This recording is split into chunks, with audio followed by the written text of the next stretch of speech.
what happens when it's tight like that, that becomes a working point right there. The thing doesn't spin around the tree at all. And eventually that can work back and forth enough that it'll actually break the wire right there. What you want it to do is swivel around the tree. In this case, if I'd had this as loose as I probably would have it,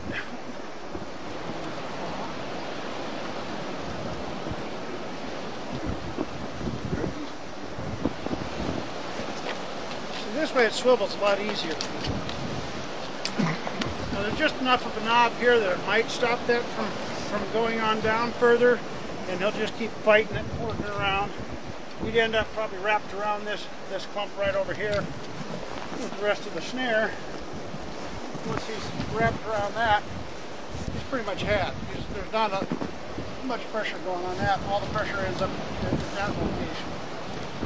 So you want to try to pick spots that got enough other brush next to the snare to entangle him and get him caught. If you're in say a birch forest or a poplar stand that doesn't have trees but every 10 to 15 feet apart, and it only has roses or small real fine brush in underneath that story, then you don't really have entanglement for them to reach and get caught up on.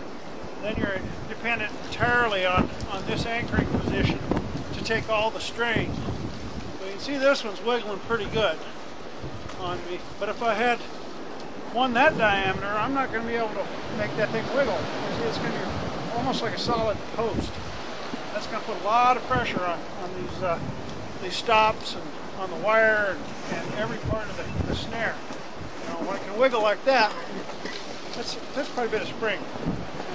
And if it doesn't have the entanglement, it's all going to go there. Well, with the entanglement, of course, it gets wrapped up over there.